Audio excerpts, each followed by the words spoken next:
तो सभी छात्र छात्राओं को नमस्कार। सभी लोगों का आपके अपने YouTube channel NCERT math success classes पर स्वागत है। तो देखिए बच्चों, हम लोग आज के क्लास में वेक्टर अलजेब्रा यानी कि चैप्टर हमारा है 10वां और बच्चों सेकेंड भाग में है, एनसीईआरटी मैथ है, तो इसको हिंदी में सदिश बीजगणित कहते हैं। तो इसे पढ़ने से पहले बच्चों इसका बेसिक आना जरूरी है, क्योंकि इसका नाम सदिश बीजगणित है। तो सदिश राशियों के बारे में थोड़ा थोड़ा जानकारी हम लोग करेंगे। तो बच्चों, आप फिजिक्स तो पढ़ते ही होंगे, उसमें सदिश और अदिश राशियाँ आपने पढ़ी होंगी, क्योंकि पहले ही दूसरे चैप्टर में है, इतना हमें पता नहीं है। तो यहाँ भी हम लोग थोड़ा थोड़ा इसको समझने का प्रयास करेंगे। तो बच्चों देखते हैं, हम लोग यहाँ पर थोड़ा थोड़ा पॉइंट लेंगे, ज़्यादा नहीं, और सदिशों के प्रकार जो जिस प्रकार से यहाँ पर समझाया गया है गणित में, उस प्रकार से हम लोग समझने का प्रयास करेंगे। तो बच्चों, यदि आप हमारे चैनल पर नए हों तो हमारे चैनल को सब्सक्राइब और वीडियो को लाइक और बच्चों हमारा सहयोग करें। तो देखते हैं बच्चों, सदिश बीजगणित के जो हमारे पास जो सिलेबस है, क्योंकि बहुत कुछ हटाया गया है, तो उसी के अनुसार हम लोग यहाँ पर बोर्ड परीक्षा के अनुसार हम लोग यहाँ पर सवालों को करेंगे। जितनी एक्सरसाइजें हैं हमारी उतना ही करेंगे, फालतू में नहीं। और इससे पहले के चैप्टर हमने सभी वीडियो बनाकर अपलोड किए हुए हैं बच्चों। हमारे चैनल पर प्ले लिस्ट पर जाकर आप क्रम वाइज सभी चैप्टर कंप्लीट कर सकते हैं। और बच्चों, हमने बहुत ही साधारण भाषा में समझाने का प्रयास किया है। तो देखते हैं बच्चों, इसमें सबसे पहला टॉपिक तो यही है कि सदिश राशियां और अदिश राशियां क्या होती हैं। तो बच्चों, सदिश राशियां और अदिश राशियां ज़्यादा नहीं, अदिश राशि के बारे में अगर बात करी जाए, अदिश राशियां, तो बच्चों देखिए, अदिश राशियों में क्या होता है, केवल और केवल यहाँ पर अदिश राशियों में केवल परिमाण, मैग्नीट्यूड, केवल परिमाण होता है। तो ऐसी राशियों को हम लोग बच्चों अदिश राशि कहते हैं। जैसे हम कहें कि आपका वजन कितना है, तो आप कहेंगे लगभग हमारा वजन 45 या जो 50 किलो या कुछ भी आप बता सकते हैं। तो वहाँ पर कोई दिशा नहीं है, केवल आपको एक परिमाण बताना है कि हम 50 किलो के हैं। तो अगर हम कहें कि आपका भार कितना है, तो केवल वो राशियां जिनमें केवल परिमाण होता है, केवल केवल बच्चों परिमाण,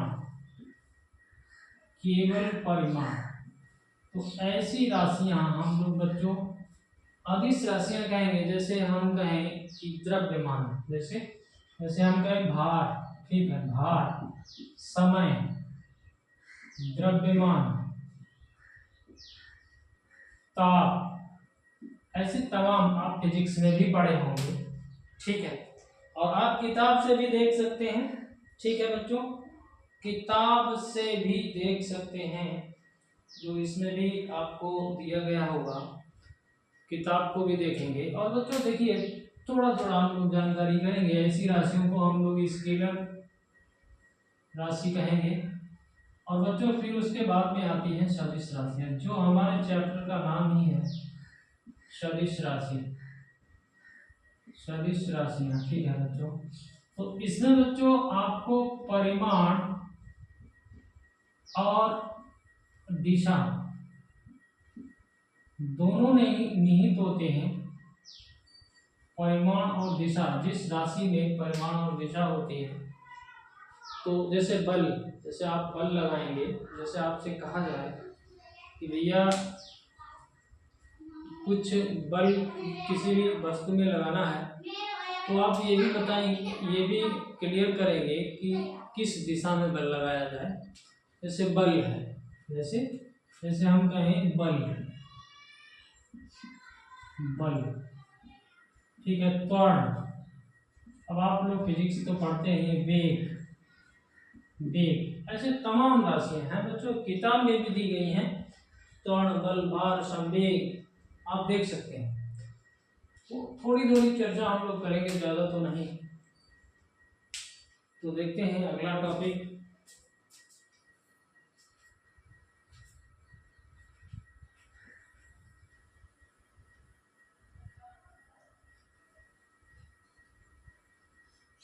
अब बच्चों, किसी भी सदिश राशि को हम कैसे डिनोट करेंगे, जैसे हम लोग कैसे यहाँ पर, जैसे आपको थोड़ा समझाने का अभ्यास करते हैं। सदिश राशि का निरूपण, जैसे हम कहें सदिश राशि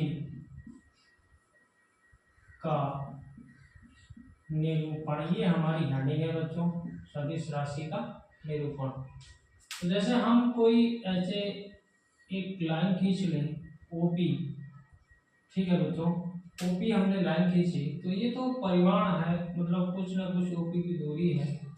और बच्चों अगर इसकी हम दिशा भी निश्चित कर दें, जिसको हम लोग तीर के निशान से जैसे ऐसे डिनोट कर सकते हैं, तो बच्चों इसको अगर हम लोग लिखना चाहेंगे तो ओपी वेक्टर ऐसे लिखेंगे, ठीक है।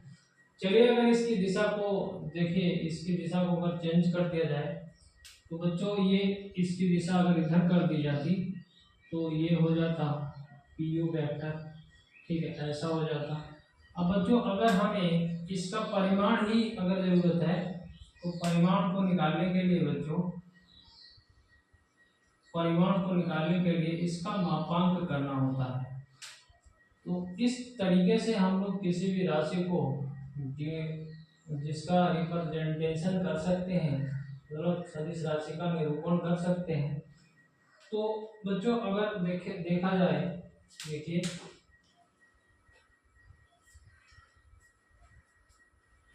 आगे बढ़ते हैं थोड़ा सा।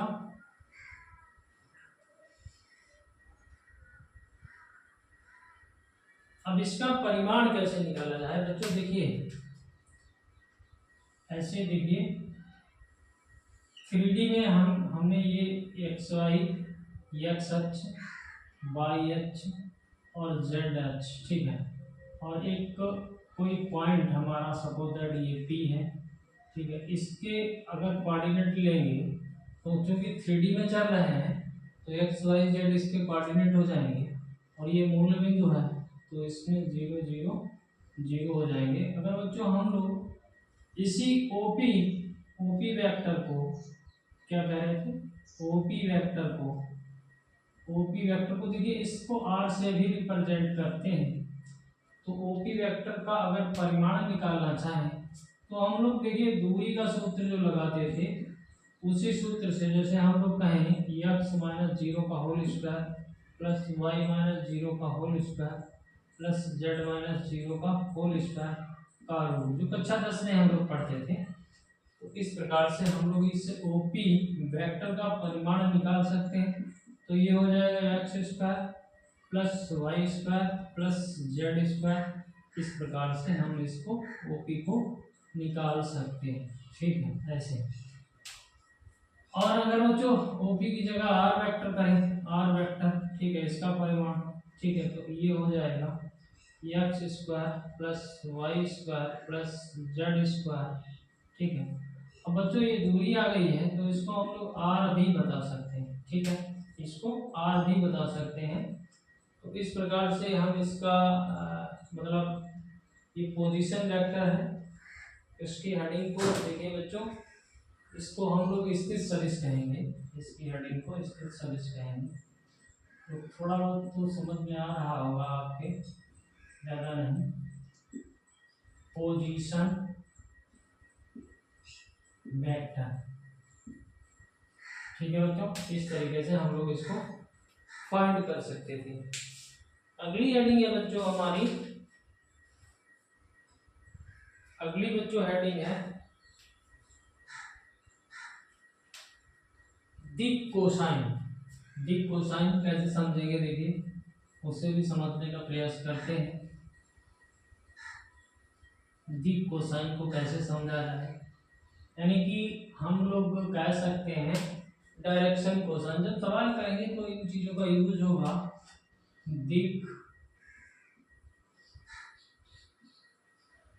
कोसाइन, यानी कि डायरेक्शन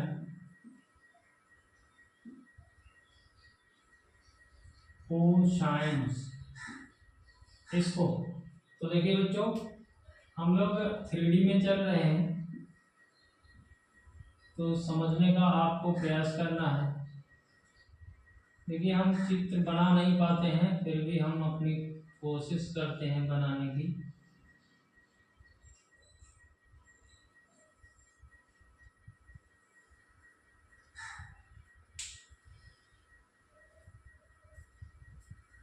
दोबारा से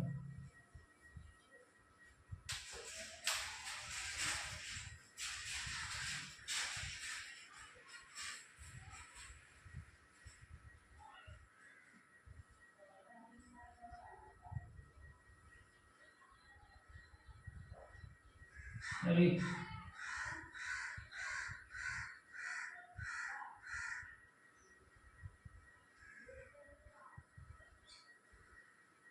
देखिए, ये हमने अभी नहीं बना है, अब बन गया है, ठीक है। ये हमने 3D में एक घनाभ टाइप से बनाया है। तो बच्चों देखिए, यहाँ से इसको हम बाई अक्ष मान रहे हैं, ये हमारा एक्स अक्ष है, ठीक है बच्चों। और ये हमारा नहीं, ये बच्चों एक्स है, ये वाई है, ये वाई है, और ये जेड है, ठीक है। तो बच्चों देखिए, हमें एक पॉइंट जो पोजीशन वेक्टर होता है, वहाँ पर हम लोग यहाँ पर जैसे उसको अगर मान लें कि हमारा ये देखिए सही नहीं बन रहा है, ये पोजीशन वेक्टर है। तो हम लोग डी कोसाइन की बात कर रहे हैं बच्चों। तो देखिए बच्चों, होता क्या है इसमें, एक्स अक्ष से इसके लिए ये एंगल अल्फा होता है, ठीक है। और यहाँ पर आप पी पॉइंट ले लीजिए, यहाँ पर देखिए पी पॉइंट, और देखिए यहाँ पर ये बाई अक्ष से इस एंगल को बीटा कहते हैं, ठीक है बच्चों। और बच्चों ये जो इससे इससे जो है यानी कि जेड अक्ष से इस एंगल को हम लोग गामा कहते हैं। तो यही बच्चों हमारे दी कोसाइन होते हैं, और इसको कैसे समझेंगे। तो बच्चों ये जो ओपी वेक्टर है, ये ओपी वेक्टर है, ये समझना है आपको, ओपी वेक्टर। तो बच्चों ये एक लंबवत है, यहाँ पर ये लंबवत है। तो बच्चों देखिए, कॉस अल्फा, इसको हम लोग cos alpha, cos beta, cos gamma से भी रिप्रेजेंट करते हैं। कॉस अल्फा को यल भी बोल देते हैं, और कॉस बीटा को यम, और कॉस गामा को यम, ठीक है। ये बच्चों समझने के लिए है, आगे सवालों में यूज होगा इसका, इसलिए हम समझाने का प्रयास कर रहे हैं।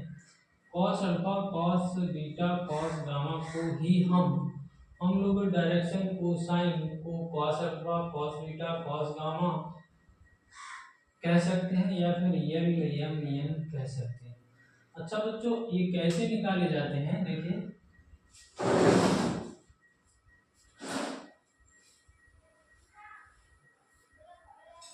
तो देखिए बच्चों, यहां से हम इसको उठा के अलग से समझाने का प्रयास करते हैं। बच्चों देखिए, एक हमने ऐसे चित्र उठा लिया, ठीक है। यहाँ से ये हमारा अल्फा एंगल है, और ये हमारा ओ है, ये हमारा सपोज दैट ए मान लीजिए, ये पी मान लीजिए, ये जो है ये ओपी, ये आर वेक्टर है, ठीक है बच्चों। अब देखिए कॉस अल्फा में, और ये आपकी एक्स दूरी है, तो एक्स अक्ष ले रहे हैं। तो कॉस अल्फा में होता क्या है बच्चों, आधार बटे कर्ण होता है।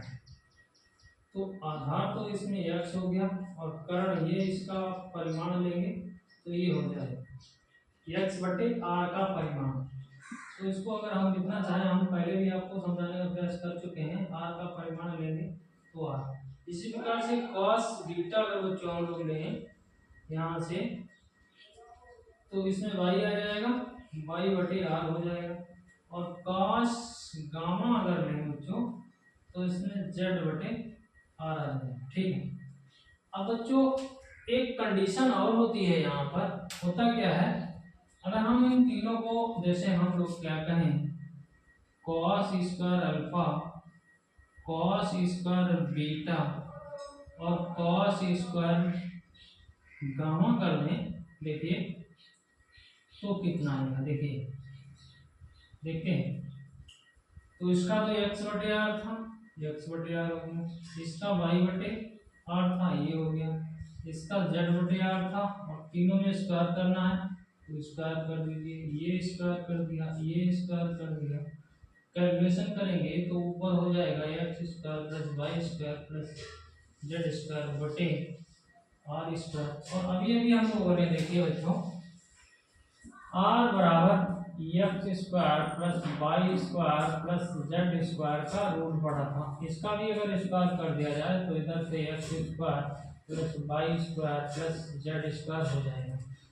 तो बच्चों इसको भी अगर हम लोग लिखना चाहें तो इसको भी r² लिख सकते हैं, बटे r² दिख रहा है, ये कैंसिल हो जाएगा तो 1 हो जाएगा।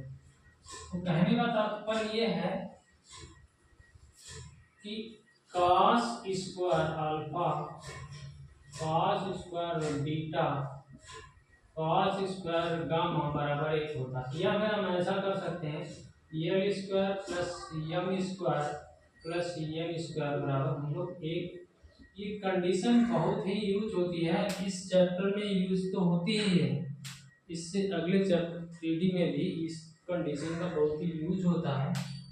और साथ ही बच्चों अगर हम देखें तो हम लोगों ने अभी अभी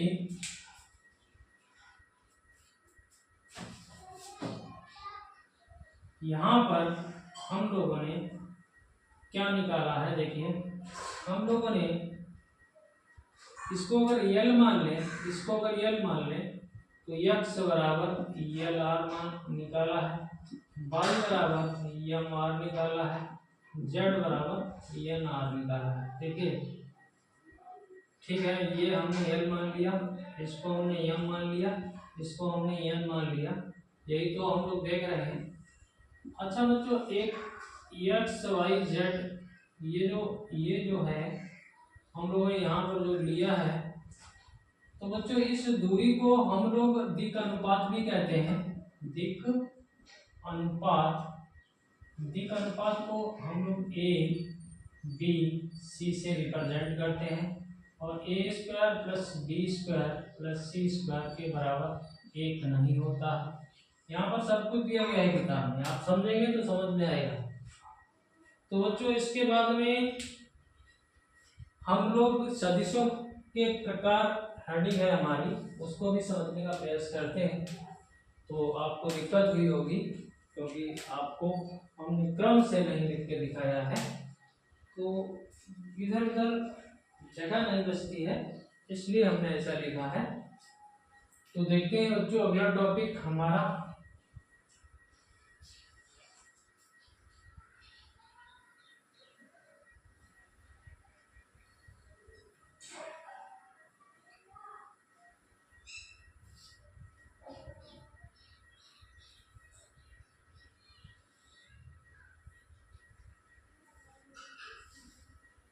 देखिए बच्चों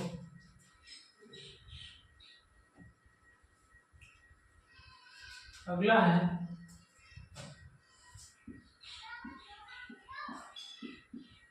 सदिशों के प्रकार। ठीक है बच्चों, मतलब टाइप्स ऑफ वेक्टर। ठीक है बच्चों, यहाँ पर देखिए कई प्रकार से सदिश बताए गए हैं। सबसे पहला तो शून्य सदिश है, शून्य सदिश, जिसके नाम से ही या फिर इसको जीरो वेक्टर कह सकते हैं, जीरो, या फिर इसको नल वेक्टर भी कह सकते हैं, जीरो वेक्टर। ऐसा सदिश बच्चों जिसका प्रारंभिक बिंदु और अंतिम बिंदु एक ही हो।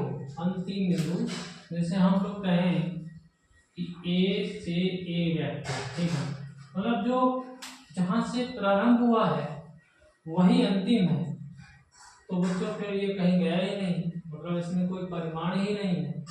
तो ऐसे वेक्टर को बच्चों हम लोग शून्य सदिश कहेंगे।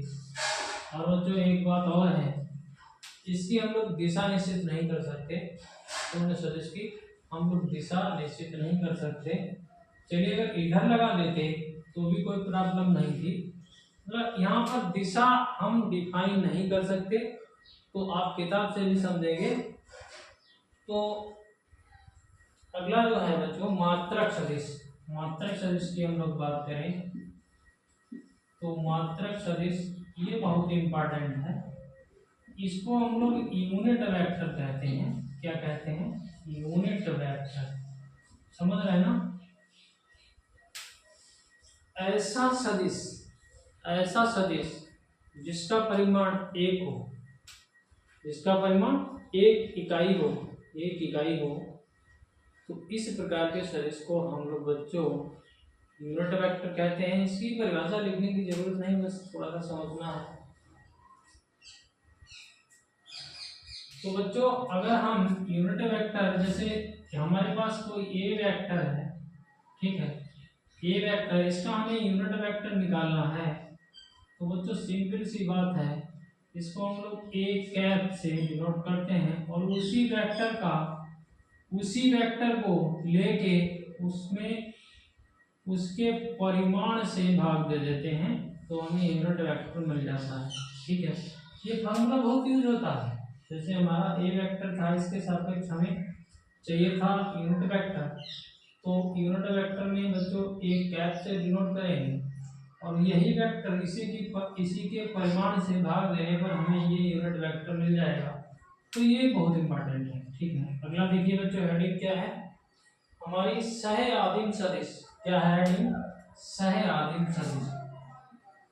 अब सह आदिम क्या होता है? आदिम सदिश, देखिए इंग्लिश पढ़ेंगे साथ में तो ज्यादा अच्छा रहेगा। तो इसके इंग्लिश है को इनिशियल वेक्टर। को इनिशियल वेक्टर। बच्चों ऐसे वेक्टर दो या उससे अधिक वेक्टर जिनका प्रारंभिक बिंदु एक ही हो, ऐसे वेक्टर को हम लोग को इनिशियल वेक्टर कहेंगे। देखिए किताब में दो अथवा अधिक सदिश जिनका प्रारंभिक बिंदु एक ही हो, जैसे हम लोग कहें कि एक वेक्टर हमारा ये चला गया और दूसरा वेक्टर ये चला गया, ठीक है, सपोज दैट ये ए है और ये बी है, ठीक है, बी वेक्टर है। तो देखिए इसका भी प्रारंभिक बिंदु यही है और इसका भी प्रारंभिक बिंदु है। ऐसे वेक्टर दो या दो से अधिक भी हो सकता है बच्चों, इधर भी आप भेज सकते हो, इसको सी वेक्टर कह सकते हो। तो इस प्रकार के वेक्टरों के संयोजन को, मतलब दो से तो अधिक भी होंगे, क्योंकि अगर एक होगा तो उससे हम नहीं कह सकते कि को इनिशियल वेक्टर। तो इस प्रकार के वेक्टर को बच्चों हम लोग सह आदिम यानी कि को इनिशियल वेक्टर कहेंगे। अगली हेडिंग है बच्चों हमारी संदेश सदिश। थोड़ा हम यहाँ मिटा लें।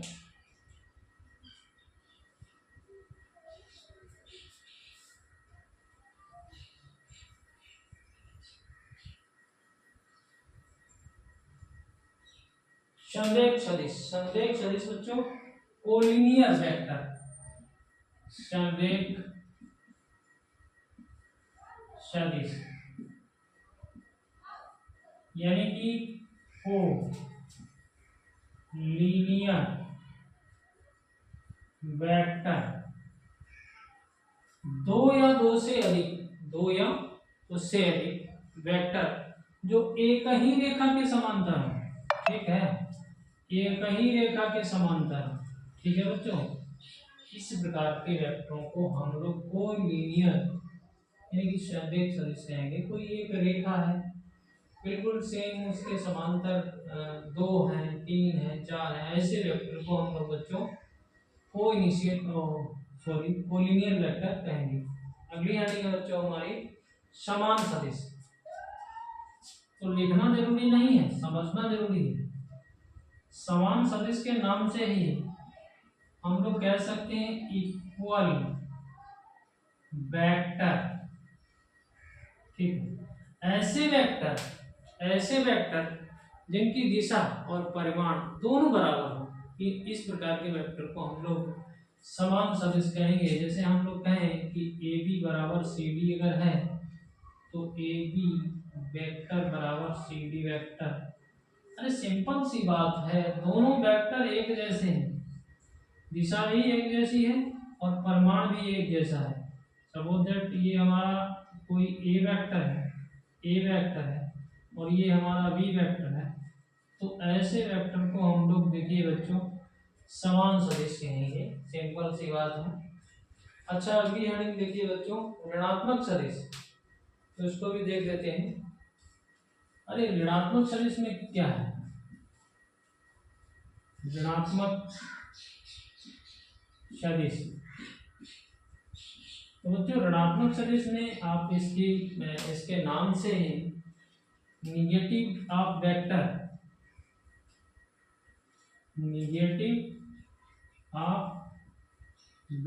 जैसे हमारे पास कोई ए वेक्टर है, ठीक है, ए वेक्टर है, तो बच्चों ए वेक्टर सपोज दैट ये है हमारा, ये वेक्टर है, तो इतना ही परिमाण वाला दूसरा वेक्टर जिसकी दिशा उल्टी हो इस साइड में, तो बच्चों इसको माइनस ए वेक्टर कहेंगे।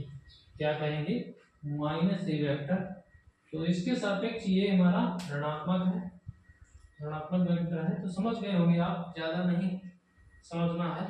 या फिर एक सदिश जिसका परिमाण दिए हुए सदिश वो उसके हिसाब से परिभाषा लिखी गई है, तो बिल्कुल आप समझदार हैं तो समझ गए होंगे। अगले बच्चों